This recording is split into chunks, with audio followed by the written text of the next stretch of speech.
What is up, everybody? Welcome to another edition of the Pre-Lock Show here on RotoGrinders, taking you up to Sunday Night Football between the Indianapolis Colts and the Dallas Cowboys.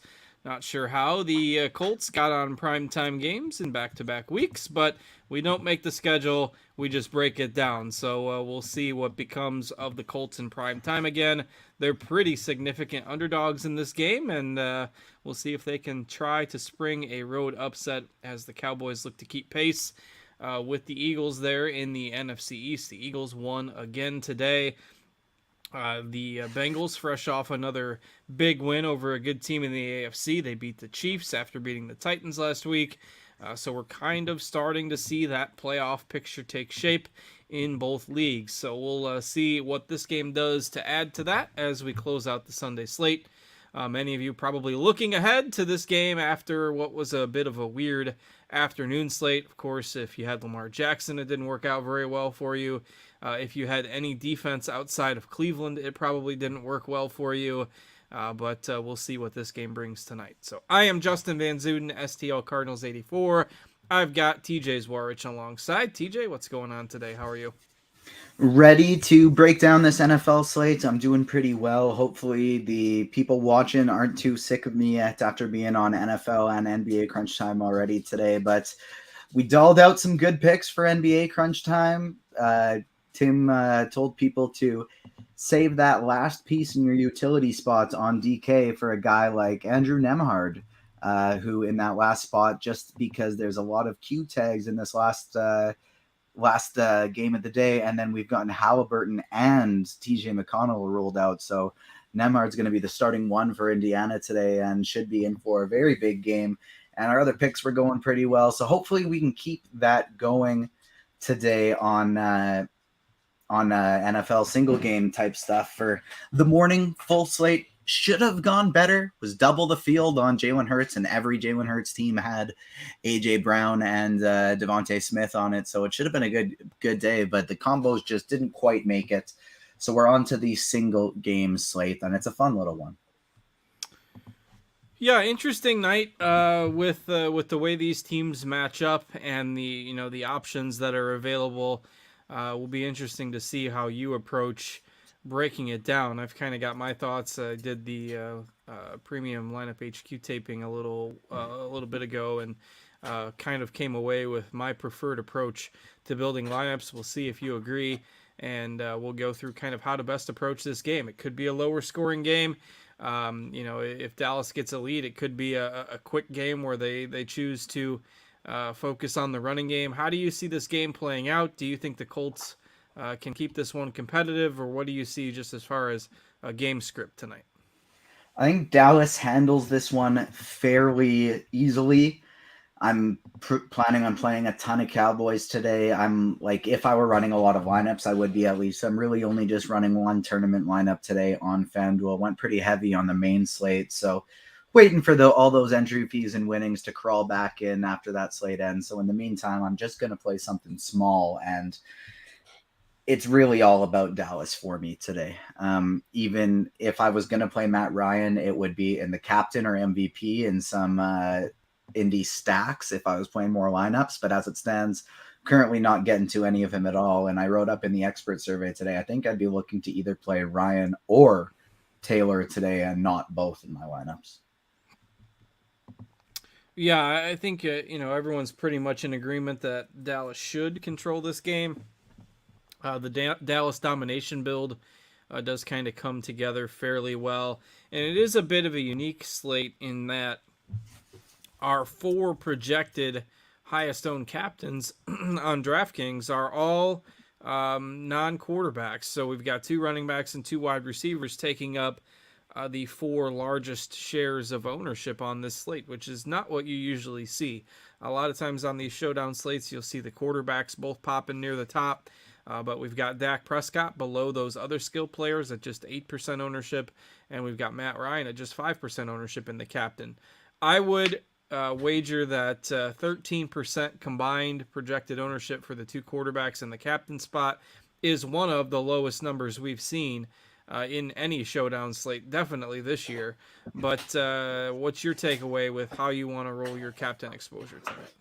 especially with him not being the most expensive player. Like, to me, Dak Prescott is by far the best captain tournament option today. Like, sub 10% ownership for a captain and the highest projected scorer in the game. Sign me the heck up. Like, I would be all over Dak Prescott today. If I was running lots of lineups on DK, I'd be tempted to take like a lock Dak in the captain position approach, just based on how low that ownership is. I don't think that's optimal by any means, but for tournaments, I think that I'd be looking to make that stand on DraftKings today, just because of how low that ownership in the captain position is. Yeah, it's very low, and maybe we're off just a touch, and it'll end up being a little bit higher. I'd be surprised if he ended up coming in quite as low as where we have him, but like, looking around, like, he's still just projected to be the fourth leading captain ownership. Like, regardless of where you're looking, you swap back and forth between the Blitz and RG, you look elsewhere, and it's still kind of the same thing. So even if it's a little bit higher than that, it's still not coming in very high. So he is kind of, without a doubt, my favorite tournament captain. And then I think he's even reasonable to look at from an optimal perspective today. Like, I still think if I was doing like a single entry or a cash build, I still think I would have Dak Prescott in my captain spot today. There's so many different guys you can mix and match him with. But before we fully build this single entry optimal style build here, I want to say, like, on DraftKings specifically, my other favorite places to go here are Matt Ryan. Like, I don't like him really in the utility, but I like him a lot in the captain position today, just based on I want to either stack up Indy or not really play Matt Ryan. And so I'll play him in the captain position with a bunch of different receivers in a lineup or two if I was running a lot. But outside of Dak and Matt Ryan, the two QBs going under own, Ezekiel Elliott is without a doubt my favorite in the captain position, just based on save a lot of salary with him compared to any of the other top options. But he's close enough in price to Pollard that most people are going to be going to Pollard in this spot if they're putting a running back in there. Zeke's had 15 or more rushes in back-to-back games. They're using him a ton on the goal line. If we think Dallas is going to win this game, he's like one of my favorite contrarian people to put in there at the MVP spots, and then build my lineup kind of around that. Yeah, definitely a number of different ways you can go. I mean, if you want to play that angle of Indy falling behind and go with Ryan or Pittman, you can certainly do that. If you want to go with Dallas dominates the game, you can put Pollard and Zeke in the same lineup, and one or the other as your captain. Certainly agree that Zeke should get a lot of those carries if they're ahead and on the goal line. I don't know. I have a little bias against him simply because I don't think he's very good anymore. But that doesn't really matter in the context of a single game, because if the game script goes the way it should and he's getting some goal line touches and a touchdown or two, can certainly break the slate. So, and just I've been strongly of the opinion for at least the last two seasons that Pollard is significantly better. Pollard should be getting more touches, but it's like you said, it doesn't matter. It's based on the opportunity, but also, like, since he had that rest period where he was kind of fine, but he was kind of banged up, and so they weren't playing him, he's looked a lot better in these last two games. Like, he's looked a lot more explosive, kind of back to the old Ezekiel Elliott a little bit. So I do like both of these running backs, and I think we can pair them together. And from an optimal perspective, if we switch over to the flex here, if we're running Dak in here, I actually don't think that's that crazy from like a cash game perspective to play both Tony Pollard and Ezekiel Elliott on DraftKings, and maybe CeeDee Lamb as well, and just kind of go your Dallas onslaught, and you still got a decent amount of salary remaining. Yeah, I don't know if I'll get to all four. I don't know. It's tough for me to put both running backs in one cash type of build. Now, this leaves you with $39.50. The way I did it when I started was I said I wanted to get what I think are the top three overall players in the game, and that gives you Prescott, Taylor, and Lamb. and you've got 4,600 per spot remaining. If you did it the other way with the 4 Dallas guys, you're at 3,950 for 2 spots, which is still doable. I had 3 spots left in mine, but Indy's going to give Taylor the ball. Hopefully they don't get blown out. And to me, like, the mid-range is where people are going to struggle with whether that they should play Pittman, whether they should play 1 or 2 of these Dallas running backs. But if you get these 3 guys in there, Prescott, Taylor, and Lamb, and then you build with value around it, I think that works as well. So a couple different ways you can approach it. It probably hinges on how you feel about Taylor, whether you want to do that or not. I mean, if you just think Dallas absolutely rolls and Indy's going to get completely taken out of it and they're not going to run the ball at all, and maybe they get Deion Jackson some snaps in the passing game in the second half, I get it. And then maybe you go with more Dallas exposure, or maybe you put a Pittman in this lineup or something. But I think Prescott and Lamb are the 2 kind of obvious starting points. And then from there, it's a matter of how you want to handle the running back. So how do you feel about using Taylor tonight in any format? I'm totally okay with that too. Kind of for me, I would be choosing between Taylor and Lamb. That's kind of how I would be taking that approach in my optimal single entry styles on DraftKings. I think I still want to roll with both of those running backs. Like, I just love that floor of 2 guys who are each going to get 15 plus touches in a game with a 10 points plus spread. So for me personally, I think I'd want to choose between Lamb and Lamb and Taylor. And then kind of what I love about this remaining salary here, if you switch it to Taylor, is that it leaves both of the kickers as really nice options. Alec Pierce is a nice cheap option. Noah Brown is a nice option since we have Dak at captain anyways. And then I think if you want to just extra save salary, a punt with Ashton Doolin at $200 is somewhat interesting, as is a punt with Mo Alley Cox at $800 today. I meant to look and see if Granson is active. Let me do that, unless somebody else already did that for me. I can look at that right now if you want to make the screen share pivot over to FanDuel. Yeah, hang on just a second. I had another thought here with DK, but I don't think he's out. Yeah, I don't think he's out. So I was liking Woods as an option if Granson was not available. Now you've got a bit of a roll of the dice with Woods, Granson, and Mo Alley Cox all active. And look, it's a showdown slate, so you can mix and match it. Tight end touchdowns on showdown slates have been a thing. Woods was really good last week with 9 targets, 8 catches, 98 yards. So I would think he's maybe got the inside track for tight end 1 type of snaps. Obviously, Mo Alley Cox is significantly cheaper, so he would be your complete punt.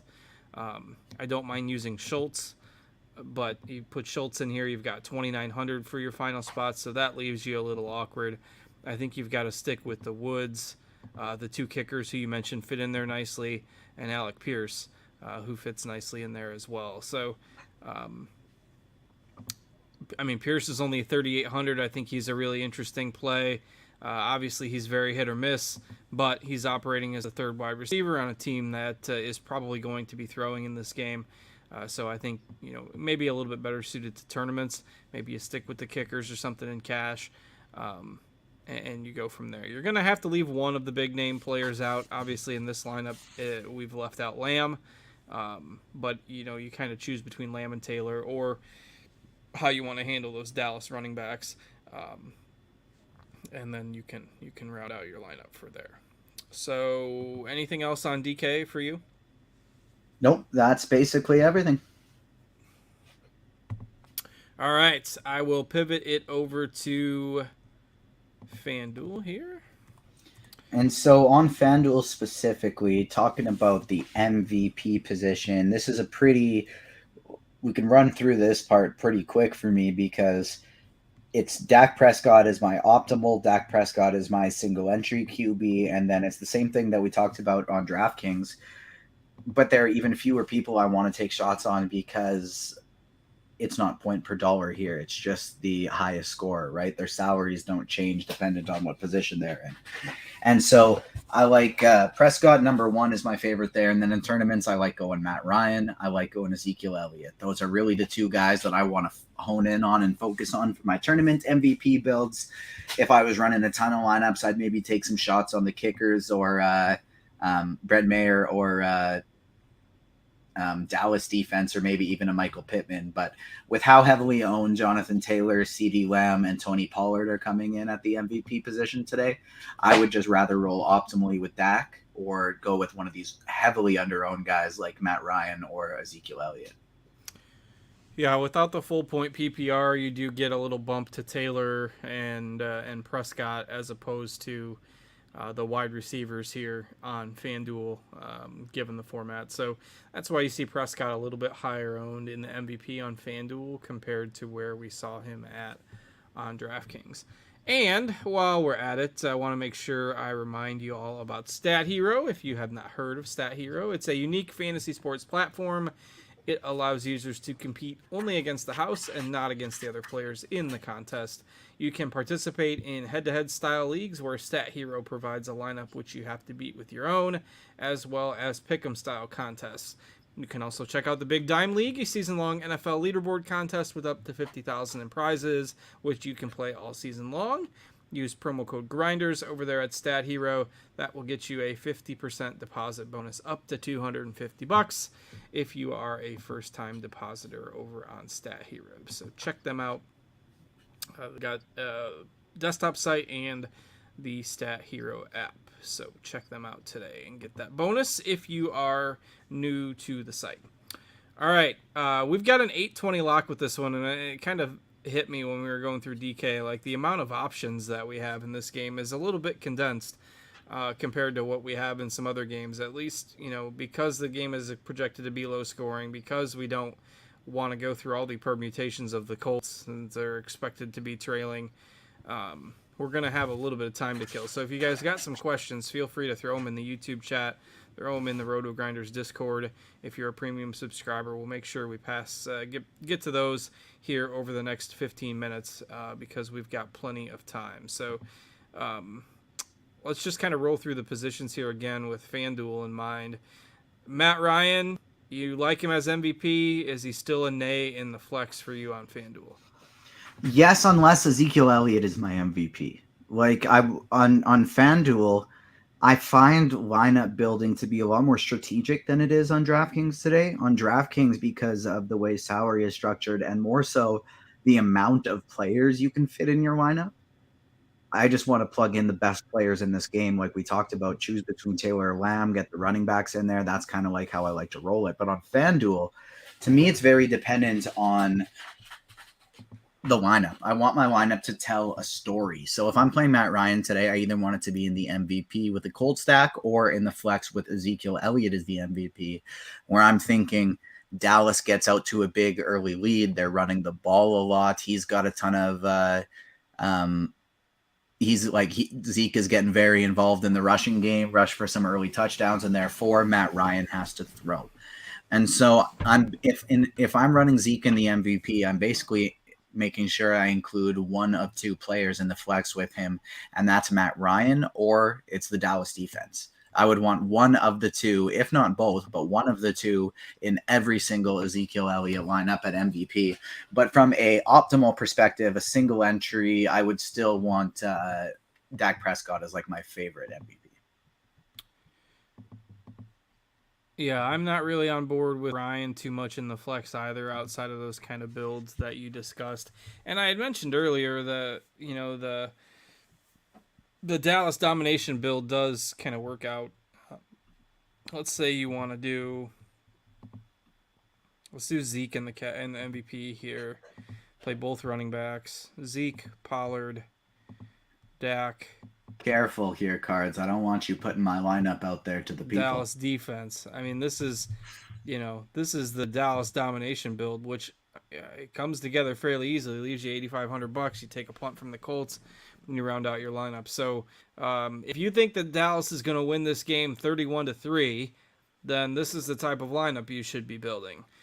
Yeah, it doesn't have a pass catcher in it, but it's got Dak, so if they do some damage through the air, you got him covered, and maybe it goes to one of the running backs, and you got the Dallas defense. If it works on DraftKings as well. I didn't do the build over there that way, but if you're doing this in GPPs, that Dallas domination style lineup does work pretty well. Maybe you leave a little salary on the table because obviously there's going to be a few people doing that, but you'd be surprised how many people kind of don't stack up one team or the other in these builds. So let me go. Well, that's the other thing too. Like, if people are really liking this whole Zeke in the MVP Dallas onslaught type build, there's 90 people watching this show, so hit the like button right now. But like, it's not like we're going to be significantly tilting ownership right now. We're projecting sub 5% MVP ownership for Ezekiel Elliott. So even if the people in the show are all running Zeke MVPs, we're still getting quite a bit of differentiation on the field by trying that. But in the reason I was saying on FanDuel, there's kind of more to look at today, and you need your lineup to tell a story, is outside of Dak and the MVP, we can really look at this and get some cheap Dallas players. And so when I get 7K Noah Brown, 9K Michael Gallup, and 7.5K Dalton Schultz, it kind of makes me not want to play CeeDee Lamb, Jonathan Taylor, Matt Ryan, or at least more than one of them, because just all these guys are so cheap. So sorry, I worded that maybe poorly. It makes me want to kind of do a much stars and scrubsier approach on FanDuel than I normally would, because like if I have Dak Prescott in the MVP and all of a sudden I plug in Noah Brown and Dalton Schultz in there, two prime salary savers, we kind of have enough money with the rest of our lineup, 14.75, to do whatever the heck we want.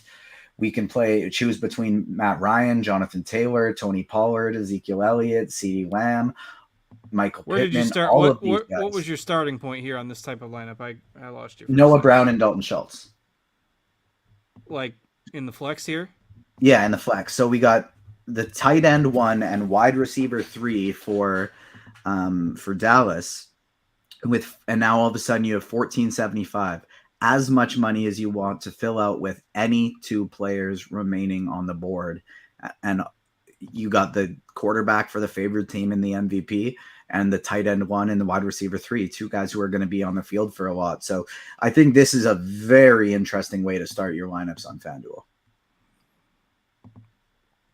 Yeah, that's a nice tournament route to take as well, and it naturally lends itself to a lineup where you leave salary on the table. If I play Matt Ryan, I've still got 15K, which, I mean, nobody else, obviously, if you put Taylor in there, that's going to be a lineup that's duped a million times. Don't do that. But you could get, anybody else really and leave a bunch of salary on the table and then give yourself a chance of being a little closer to unique. And say you're doing some contests today that are 3 entry max. You do one of these teams with Prescott at the MVP here. You go Schultz, Brown, and you rip one of them with Jonathan Taylor and CeeDee Lamb. That's kind of like your optimal look. And the only negative is, I don't have either one of the running backs in there. Well, then with those other two teams, you make one with Pollard at the MVP, one with Zeke at the MVP, and do those two Dallas domination style builds that we were doing. And all of a sudden you're covering all of like a decent amount of bases here with just 3 lineups, that if Dallas wins this game, there's a good chance one of those 3 teams is going to be making quite a bit of money. Yeah, I think that's a really interesting approach. Another way to kind of build that Dallas domination style. We talked about the one where you play the running backs and the defenses, but the passing game could work as well with that type of build. So, all right, let's see. Just some people reviewing. Big Hurt 828 is asking, would you use Zeke as an MVP on FanDuel for a large field GPP? We kind of covered that. Who would be your favorite FanDuel single entry MVP selection? It's Dak, but like depending on what my risk tolerance is, like full disclosure here, just because I'm not playing heavy dollar today, Zeke is my MVP. If I was playing heavy dollar with very small fields, then I would be going with Dak as my MVP. Very good. Let's see. Any interest in Zeke for captain on DK? I mean, I think he's a little less appealing on DK because he's not going to catch any passes, really. It's a better play on FanDuel, I think. Let's see. Steven Smith says he's rolling with Doolin on DK and cash as the $200 punt. TJ mentioned him. Like, this is the one slate where the $200 plays worry me a little bit. I don't know. Like, if Indy's way behind and Doolin's probably going to get on the field, but they're not. He's probably not going to see like any snaps in the first half. I'll have to look and see how many snaps Doolin played last week. Let's see. I mean, Cootie is out, so they do only have 4 total receivers dressed. Or I guess they got Strachan as well. So it's like a WR4, you know, he might get on the field every now and then. He played 22 snaps last week, so a little more than I would have expected. Obviously, it's not the safest play, but if you makes the rest of your lineup work, it's certainly doable. And at 200, really, just a catch, and he paid it off. Right. And if you net value to jam in everything else that you want, it certainly makes sense. All right, we've got about 6 minutes left until lock here. If you're talking like a different type of build, let's say you think that the Colts are going to surprise a bit in this game. And again, this is super contrarian. It'd probably have to be about 50 lineups deep before you go down this route of Ryan, Pittman, Taylor, Dalton Schultz. You get your Dallas exposure because he's pretty cheap. The tight ends, relatively speaking, are cheap on FanDuel. Like Schultz is $7,500 on FanDuel. He's $2,500 cheaper than the Dallas defense. So, and then, you got 10K left for your last spot. But we didn't talk about the Dallas defense much. Obviously, they make sense in those domination type of builds, but they're, I think, $6,200 on DK and 10K on FanDuel. That might keep ownership down a little bit. But what are your thoughts on using the Dallas defense here? Love using the Dallas defense. And if you want to run Zeke and Pollard in your lineup, I think they're even a somewhat interesting MVP. Just based on if they get a defensive touchdown and crush the game defensively, and then the running back touchdowns are split between 2 people, they could end up being optimal in that spot. So I think they're interesting in the flex, and I think they're even somewhat interesting in the MVP if you're putting in lots of lineups. All right, let's see. Let me go back to DraftKings here. We'll see what else is coming about on that.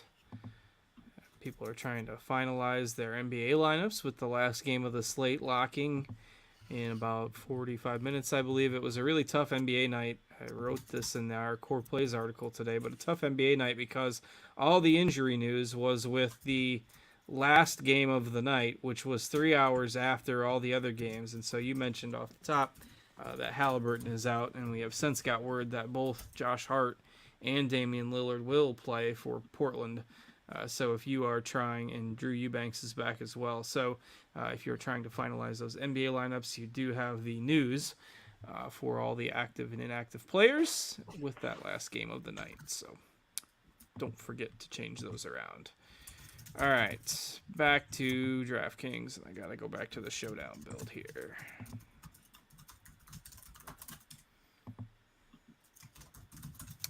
All right, so if we are looking on DK, I think we've had any updates to our ownership.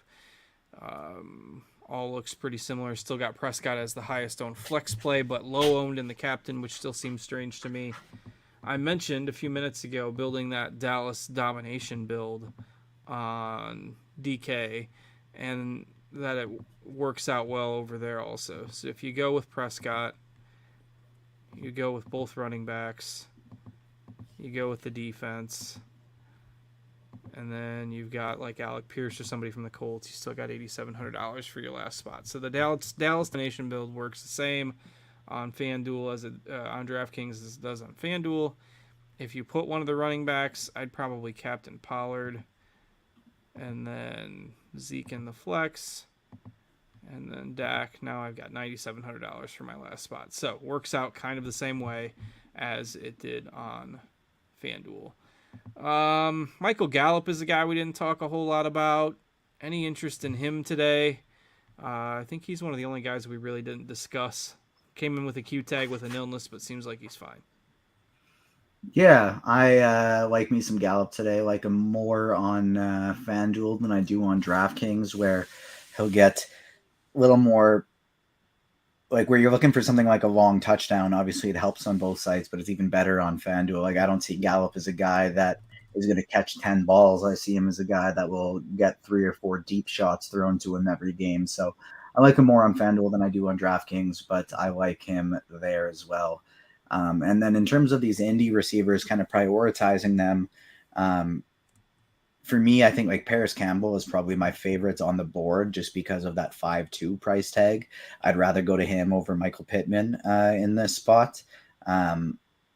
And then like just because it's not like we've really seen all that much upside yet from Alec Pierce anyways, I think if I was going to take a shot on another one, I think I'd probably rather it just be Doolin or one of these tight ends like Mo Alley Cox, who's only 800.